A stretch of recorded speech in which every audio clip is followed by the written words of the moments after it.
Action নেবে এবার হিন্দু সমাজ। তো আন্দোলন মাধ্যমে হিন্দুদেরকে টার্গেট করাটা কিন্তু ঠিক না।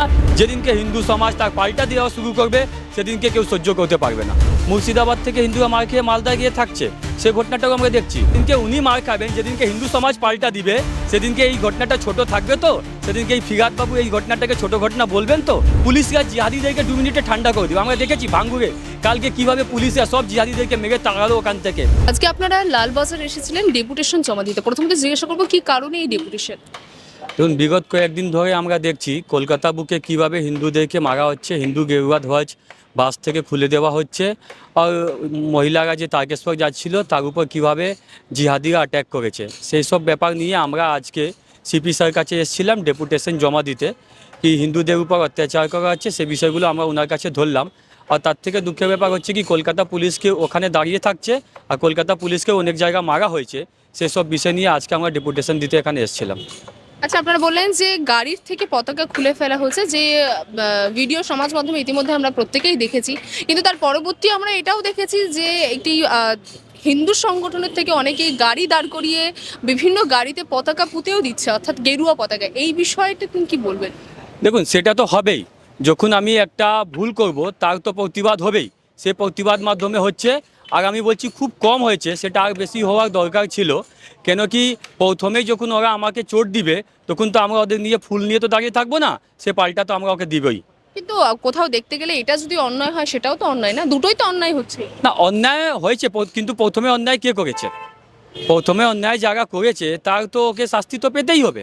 সে শাস্তি ওকে দেওয়া হয়েছে, আর আমি এক্ষুনি বলছি সেটা খুব কম হয়েছে, সেটা আর বেশি হওয়ার দরকার ছিল। আপনি বলেন পুলিশের সঙ্গে যে ব্যবহার হয়েছে, মানে এই ঘটনার পরে আমরা ভাঙুরের চিত্রও যদি দেখি বা বিভিন্ন জায়গায় ইতিমধ্যে ওয়াকফ বোর্ডের আইন নিয়ে যে প্রতিবাদ চলছে, এটা নিয়েও কি কথা বলেছেন যে পুলিশের সঙ্গে যে ব্যবহারটা করা হচ্ছে, যারা করছে এই ধরনের ব্যবহার? আমরা সব বিষয়ে পুলিশের কাছে ধরলাম। আমরা এখনও বলছি ওয়াকফ নিয়ে যারা আন্দোলন করছে তাতে আমাদের কোনো সমস্যা নেই। আন্দোলন মানুষের সাংবিধানিক অধিকার আছে, তারা আন্দোলন নিজে করুক, তাতে আমাদের কোনো সময়। কিন্তু এই আন্দোলন মাধ্যমে হিন্দুদেরকে কেন টার্গেট করা হচ্ছে? আমরা দেখছি মালদা মুর্শিদাবাদ কীভাবে এই ওয়াকফ আন্দোলন নিয়ে কীভাবে হিন্দুদেরকে মারা হচ্ছে, মা বোনদের ধর্ষণ করা হচ্ছে, ঘর বাড়ি লুট করা হচ্ছে। ওখান থেকে পশ্চিমবঙ্গ থেকে ভারত থেকেই হিন্দুদেরকে পালাতে হচ্ছে, অন্য কোনো জেলাতে যেতে হচ্ছে। মুর্শিদাবাদ থেকে হিন্দুরা মার খেয়ে মালদা গিয়ে থাকছে, সে ঘটনাটাও আমরা দেখছি। বারবার বলছি ওয়াকফ নিয়ে যারা আন্দোলন করছে তারা করুক আন্দোলন, আন্দোলন করুক, আন্দোলন করে যে ওটা যা করা সেটা করুক, কিন্তু আন্দোলন মাধ্যমে হিন্দুদেরকে টার্গেট করাটা কিন্তু ঠিক না। যেদিনকে হিন্দু সমাজ তার পাল্টা দেওয়া শুরু করবে সেদিনকে কেউ সহ্য করতে পারবে না। আচ্ছা, আপনার কি মনে হয় যে উত্তরপ্রদেশে সব থেকে বেশি ওয়াকফ সম্পত্তি, সেখানে আন্দোলনের আজ কিন্তু এরকম নেই, বাংলায় কেন এতটা আজ? নিশ্চয়ই হবে, কেন হবে না? আমরা দেখেছি কয়েকদিন আগে যখন ঈদের প্রোগ্রাম হচ্ছিল রেড রোডে, আমাদের মাননীয় মুখ্যমন্ত্রী ওখানে দাঁড়িয়ে বললেন আমি ওয়াকফ হতে দেবো না, তোমাদের সাথে আমি রয়েছি, অভিষেক রয়েছে। তো যখন একটা জিহাদি শক্তিকে এখানকার প্রশাসন দাঁড়িয়ে যদি ওদের আশ্রয় দেয়, ওদের মনকে বাড়ায়, তাহলে তো এরকম তো ঘটনা হবেই।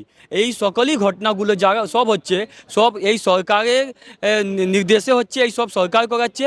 কেন কি আমরা জানি কি কয়েকদিন আগেই পশ্চিমবঙ্গে 26,000 চাকরি যে চলে গেছে, সে চাকরি ওখান থেকে সাধারণ মানুষকে মন ঘোরানোর জন্যে হিন্দুদেরকে টার্গেট করা হচ্ছে, হিন্দুদেরকে মারা হচ্ছে। সরকার করছে না, সরকার করাচ্ছে। সরকার নিজেই পড়াশে ওর সব কালকে দেখুন, কালকে ওদের মন্ত্রীরা কি বলছে কি পুরো কলকাতা স্তব্ধ করে দিব। তো কে এই মন্ত্রী? কে এই? তো এই যে মন্ত্রীরা আছে সে তো সরকারের মন্ত্রী। মুর্শিদাবাদ ঘটনাকে ছোট ঘটনাও বলছে। ও তো উনি তো বলবেন, উনি কেন বলবেন না? যেদিনকে উনি মার খাবেন, যেদিনকে হিন্দু সমাজ পাল্টা দিবে সেদিনকে এই ঘটনাটা ছোট থাকবে তো? সেদিনকে এই ফিরাদ বাবু এই ঘটনাটাকে ছোট ঘটনা বলবেন তো? সে বিষয়টা কিন্তু ওনার কাছে আমরা শোনার চেষ্টা করব। আচ্ছা, আপনারা ডেপুটেশন দিলেন, পুলিশের তরফ থেকে কি বার্তা পেল? পুলিশ অসহায়, যাকে বলা যায় না, পুলিশ এখানে কোনো নেই। পুলিশ আমাদের বলল কি আমরা দেখছি, করছি, করব।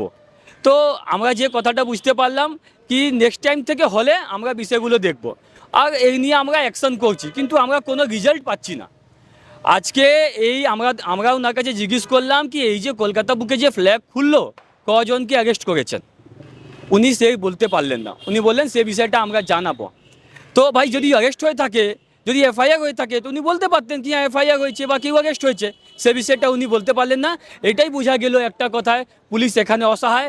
কিন্তু আমরা সামাজিক সংগঠন, আমরা প্রশাসনকে মানি, আমরা সংবিধানকে মানি, আমরা প্রশাসন সংবিধানকে মেনেই যে পদক্ষেপ নেওয়া সে পদক্ষেপ আমরা নেব। মানে আমরা জেলায় পুলিশের ভূমিকাকে বাদই দিলাম, কলকাতার মতন শহরের ওপরে পুলিশকে আপনি বলছেন অসহায়। নিশ্চয়ই আমি আজকে এইটা বলার জন্য বাধ্য হচ্ছি, কেন কি এই কলকাতা পুলিশে অনেক ঐতিহ্য আছে। তারা দীর্ঘ 200 বছর থেকে এখানে আমাদের পশ্চিমবঙ্গের মানুষকে সেবা দিয়ে আসছে, কিন্তু আজকে আমরা দেখতে পাচ্ছি এই তৎকালীন সরকার যারা আছে তারা এই পুলিশকে অসহায় করে রেখেছে। আমি দায়িত্বের সাথে বলতে পারি, যদি এই পুলিশকে যদি ফ্রি হ্যান্ড ছাড়া হয়, এই জিহাদিদেরকে 2 মিনিটে ঠান্ডা করে দিবে। আমার এই পুলিশের উপর পুরো ভরসা আছে। এই জিহাদিরা পুলিশদেরকে 2 মিনিটে পুলিশরা জিহাদিদেরকে 2 মিনিটে ঠান্ডা করে দিবে। আমরা দেখেছি ভাঙ্গুরে কালকে কিভাবে পুলিশরা সব জিহাদিদেরকে মেরে তাড়ালো ওখান থেকে, কিভাবে ওখানে লাঠিচার্জ করে সব কন্ডিশনগুলো ঠিকঠাক করলো। তো কলকাতা পুলিশও এখানে সক্ষম আছে, কিন্তু এই তৎকালীন সরকার তাদেরকে কিছু করতে দিচ্ছে না, তাদের হাত পা বেঁধে রেখেছে। কেন? তারা ওই দুধের গায়ে বলে যায় না, উনি মাননীয় বলেছিলেন না কি যে গরু দুধ দেয় তার লাত্তি খেতে হয়, কিন্তু গরু দুধ তো উনি খাচ্ছেন আর লাত্তি খাচ্ছে আমাদের কলকাতা পুলিশের কার্যকর্তারা। আচ্ছা, আপনি তো কথাবার্তা বলে এলেন, এরকম যে আগামীতে এই ধরনের ঘটনা ঘটবে কি বা ঘটতে পারে, কি ধরনের অ্যাকশন নেবে সে বিষয়ে কি কিছু বলেছে? দেখুন, অ্যাকশন পুলিশের কাছে আমাদের খুব বেশি উম্মিদ করে নেই। আমি বলছি বারবার পুলিশ অসহায়। অ্যাকশন নেবে এবার হিন্দু সমাজ, অ্যাকশন নেবে এবার হিন্দু সমাজ দেখাবে কি করতে পারবে। আজকে আমরা পুলিশের কাছে নিজের কথাগুলো রেখে আসলাম, ওখানে আমাদের অনেকেই এসব নিয়ে কথা হয়েছে, সে কথাটা আমরা মিডিয়ার কাছে বলতে পারছি না। কিন্তু এবার যদি ঘটনা হয়, হিন্দু সমাজ তার কীভাবে পাল্টা দিতে হয়, প্রতিবাদ করতে হয়, সেটা দেখিয়ে দিবে। আপনারা কজনে গেছিলেন ভেতরে? আমাদের আজকে খুব একটা ছোট্ট টিম, আমরা 4 জন। আমরা যেহেতু কলকাতা পুলিশ থেকে আমাদের 4 জন পারমিশন পাওয়া গেছিলো, আমরা 4 জনই এসেছিলাম। প্রশাসনকে মেনে, সংবিধানকে মেনে আমরা নিজের ডেপুটেশন দিলাম, নিজের কথাগুলো ওখানে রাখলাম। বাংলা হান্টের আরও খবর দেখতে নজর রাখুন। বাংলা খবর মানেই বাংলা হান্ট।